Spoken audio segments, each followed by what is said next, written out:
The parts of yourself you hide from the world are the same parts that secretly run your life. You were taught to be good, kind, polite, productive, respectable. You learned which emotions earned love and which triggered rejection. Slowly, you divided yourself. You built a visible self for the daylight and buried the rest in darkness. That hidden part never vanished. It became what Jung called the shadow. The shadow lives in everyone. It is everything the ego refuses to see about itself. It is instinct, impulse, power, desire, fear, anger, shame, vulnerability, creativity. All the traits you learned were dangerous or unlovable. You spend your life pretending the shadow isn't there, but it doesn't disappear. It works behind the scenes, shaping your choices, relationships, and moods. Everything you suppress inwardly eventually appears outwardly. You are haunted by what you hide. Jung discovered that darkness in the psyche is not evil. It is the energy of life seeking consciousness. He learned this not from books, but from breakdown. After his split with Freud in 1913, Jung entered a deep psychological crisis. He dreamed of floods, corpses, and crimson oceans. He thought he was going mad. Instead, he was meeting his unconscious. He faced visions, voices, and archetypal figures from the depths of his own soul. He wrote and drew them in what became the Red Book, his record of descent and transformation. From that confrontation, Jung emerged with one of psychology's most radical insights. What you call darkness may actually be trying to heal you. The psyche doesn't divide into good and evil. It divides into conscious and unconscious. The unconscious contains everything exiled from consciousness. Evil is not what's buried. It's what's buried and denied. When you accept your darkness, it transforms into wisdom. When you repress it, it turns into sabotage. Your shadow forms in childhood when parts of you are rejected by parents, teachers, and culture. We all begin whole. The infant cries, laughs, bites, clings without shame. But growing up teaches performance. Maybe anger frightened your parents, so you learned to hide it. Maybe tenderness was mocked, so you hardened. Maybe achievement was praised, so you kept performing even when exhausted.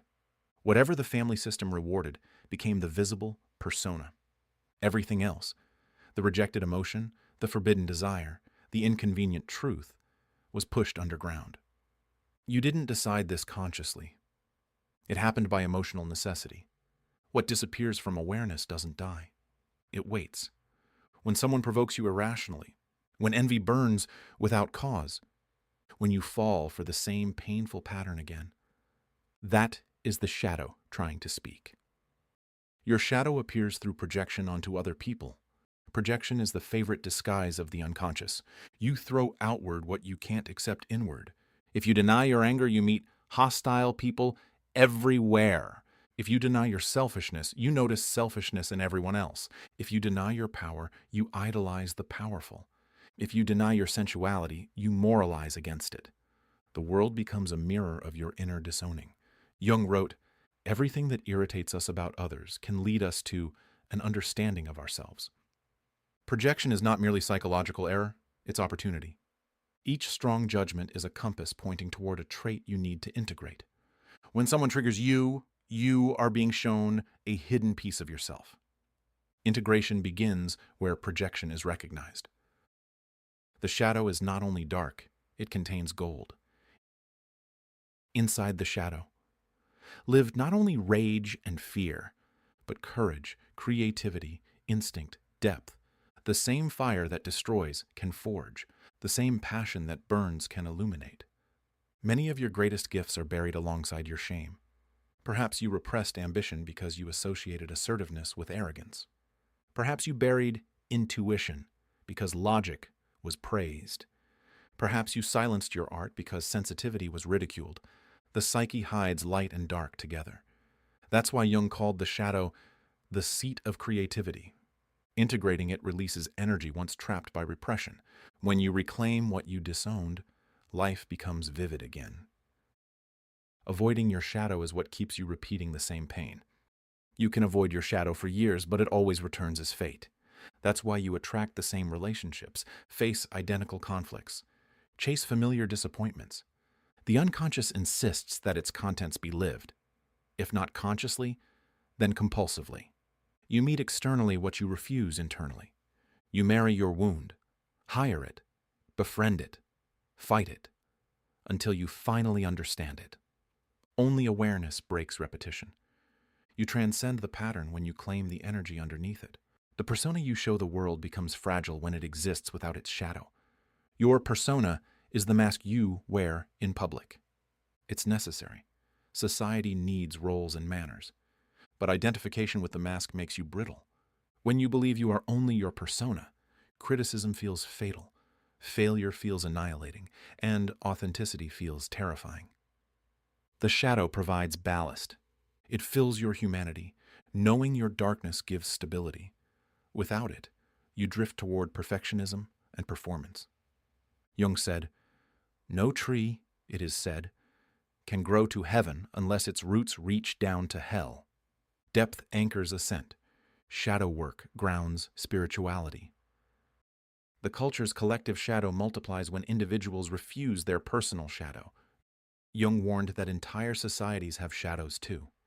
When millions suppress similar fears or impulses, those energies gather collectively. They appear in politics, propaganda, violence, moral crusades. A culture obsessed with purity breeds corruption beneath the floorboards.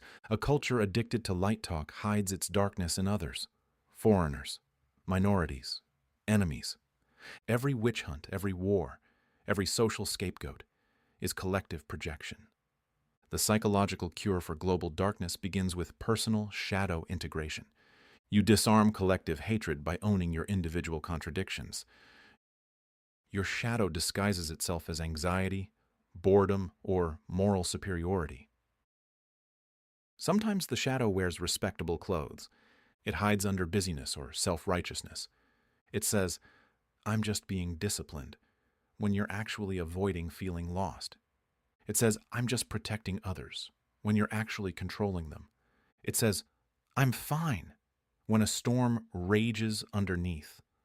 Perfectionism, martyrdom, cynicism, all can be masks for shadow energy misdirected. The shadow keeps you restless, so you won't stop long enough to see it. But each symptom of disconnection, insomnia, irritability, creative block, emptiness, is a doorway back to the self. Your discomfort is the shadow knocking. Your relationships are the mirrors where the shadow most vividly appears. Romantic partners, family, co-workers, they all reflect aspects of your unconscious. The stronger the chemistry, the stronger the projection. You meet lovers who embody your unlived qualities. You feud with colleagues who show traits you disown. Friendship often begins with resonance between compatible shadows. Intimacy brings mirroring to the surface. That's why real closeness feels perilous. It threatens illusion. When your partner reacts with intensity, you're not only dealing with personality, but with each other's buried worlds. Relationships aren't primarily about happiness. They are about consciousness. Their conflicts are invitations to integrate. Integration begins when you stop moralizing your inner world. You can't destroy the shadow with positivity or prayer. You integrate it by looking without denial. That means dropping the labels good and bad and asking instead, what does this energy want me to understand? Jealousy may reveal longing. Anger may defend self-worth. Fear may guard vulnerability. Lust may seek connection. Control may hide anxiety. Every negative impulse carries distorted wisdom. If you listen, it reforms itself into something constructive. If you suppress it, it poisons you. Acceptance doesn't mean indulgence. It means awareness strong enough to transform instinct into insight. Active imagination turns shadow images into conscious dialogue. Jung developed a technique called active imagination, a waking form of dreaming. Instead of pushing images away, you converse with them. 1. Sit quietly. Let an inner image arise, perhaps the monster from a nightmare, a child, a stranger. 2. Ask it who it is, why it came, what it wants. 3. Listen without censorship. 4. Write the conversation. This practice converts fantasy into relationship. It moves material from the unconscious to the conscious through symbolic conversation. The goal isn't to analyze the image to death, but to allow meaning to unfold naturally. When you treat your inner figures respectfully, they become allies of awareness rather than saboteurs of behavior. Integrating the shadow renews vitality that repression once drained. Repression requires constant psychic energy.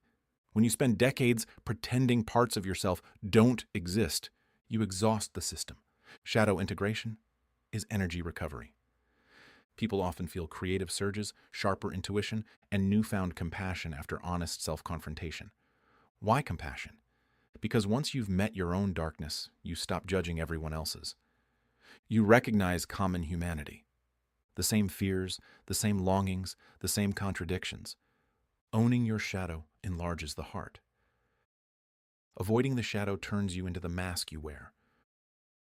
When the persona replaces the person, life becomes performative. You curate yourself instead of living yourself. You tell stories about healing instead of healing. You create images of success while starving for authenticity. Eventually, emptiness leaks through the costume.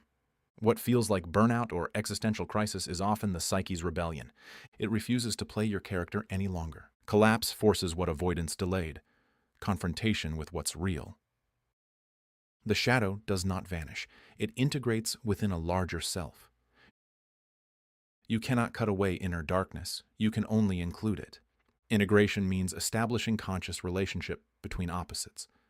Ego and instinct, reason and desire, discipline and freedom. This union produces psychological maturity. You stop oscillating between extremes and stand at the center, holding both. That center is what Jung called the self, not the ego, but the totality of being. The shadow, once integrated, becomes a foundation of power.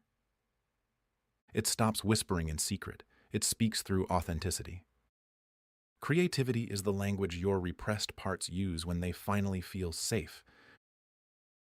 When you begin to reclaim the shadow, creativity explodes. Art, writing, music, business innovation, all thrive on energy once trapped by suppression. Why? Because creativity and shadow share the same root, imagination unfiltered by taboo. Your originality lives precisely where you were told not to look. That's why Jung said the artist's task is to translate the unconscious into form. When you make art of your darkness, you redeem it. Expression purifies repression. Facing the shadow is frightening only at the doorway. Inside, it brings relief. Most fear comes before the meeting. Once you actually look, the monster's reduced to wounded children. They don't want to destroy you. They want acknowledgement. The mind dramatizes them into demons because it cannot bear ambiguity. But when you step closer with compassion, the imagery softens. Terror changes to tenderness. The courage to face the shadow is the beginning of emotional adulthood. Modern life keeps you distracted precisely because silence invites the shadow to speak.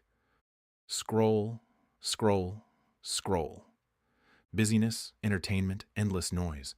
These are defenses against inner encounter. Silence frightens the ego. It has nowhere to hide. But to do Jungian work, you must allow solitude. 20 minutes of genuine aloneness will tell you more than months of scrolling, because in quiet, the unconscious finally has a voice. You sleep better, think clearer, feel deeper. Life stops being a performance and becomes participation. Owning your shadow is the path to true spirituality. Spirituality that denies darkness turns toxic. It becomes spiritual bypassing, using light to avoid life. Jung warned against that temptation. He saw the self as both light and shadow reconciled. Real spirituality descends before it ascends. When you pray without owning anger, your prayer is fragile. When you meditate without meeting fear, your calm is fake. But when every part of you stands in the same inner room, your devotion becomes real. Because it includes everything that exists. Integration births authenticity. Authenticity is sacred. Shadow work transforms moral judgment into moral understanding. The ego thinks in binaries, good versus bad. The self thinks in wholes. Shadow awareness doesn't make you amoral. It makes you conscious. You still have boundaries, ethics, choice, but they arise from discernment, not denial. You can act responsibly while admitting imperfection. You can hold others accountable without self-righteousness. You can forgive without forgetting. Conscious morality is flexible, creative, humane. It replaces shame with responsibility. The shadow you avoid contains the strength you need to evolve. That's the paradox. Everything you're running from, anger, fear, grief, desire, is fuel for transformation. Anger becomes clarity about injustice. Fear becomes respect for danger. Grief becomes empathy. Desire becomes connection. Even jealousy, rightly understood, becomes aspiration. Every emotion has wisdom when acknowledged. Running from the shadow keeps you powerless. Walking with it makes you whole. The symptoms that disturb you are actually guides back to yourself. Anxiety, depression, creative block. These are not flaws. They are pressure built from ignored truth. Listen and you will find what wants integration. Jung often said, neurosis is the suffering of a soul that has not discovered its meaning. Meaning arises when the rejected part of you finally finds expression. Shadow work isn't therapy. It's education of the heart. The first step toward integration is radical self-honesty without self-hatred. You cannot heal what you despise. Honesty is courageous transparency, not condemnation. Try saying, yes, I have envy. Yes, I manipulate sometimes. Yes, I crave recognition. Yes, I'm afraid of love. Each confession releases a fragment of light trapped in shadow. Awareness instantly softens rigidity. Self-hatred doubles the bondage. Self-observation sets you free. The second step is to practice humility in recognizing that everyone has a shadow. No one escapes this law of Psyche. The humble know they're complex. The arrogant believe they're pure. Humility invites grace into self-exploration. It replaces moral panic with curiosity. It allows you to extend mercy to others because you've extended it to yourself. Humility is psychological hygiene. It keeps your ego porous enough for truth to enter. The third step is to bring the unconscious material into relationship through action. Insights mean little unless lived. You realize integration by choice. If you've avoided conflict, start small. Voice an honest opinion. If you've denied sensitivity, allow yourself to cry in front of someone safe. If you've over-identified with intellect, make something with your hands. If you've suppressed play, dance for no reason. Each tiny embodied act tells the psyche, I'm ready to include more of myself. Consistency matters more than drama. The unconscious trusts behavior, not speeches. The reward for shadow integration is inner freedom. When repression stops governing you, you stop being predictably defensive. You respond instead of react. You choose instead of repeat. You create instead of compensate. Freedom isn't absence of pain. It's presence of awareness. You become capable of joy unshadowed by guilt. You relate to others without subconscious contracts. You inhabit your instincts without shame. Inner freedom is authenticity, unafraid of its own reflection. The world does not need your perfection. It needs your wholeness. Perfection isolates. Wholeness connects. When you live honestly integrated, your presence liberates others. They feel permission to be human too. This is how shadow work ripples outward.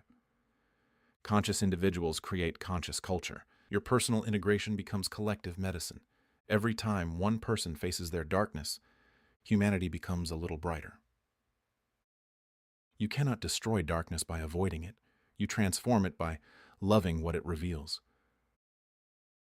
The task is not to become pure light. It is to bring light into the darkness. When awareness meets shadow, illumination happens naturally. That's why Jung said, one does not become enlightened by imagining figures of light, but by making the darkness conscious. The shadow you're avoiding isn't your enemy. It's the unlived life asking to be lived. It is your full power waiting beneath propriety.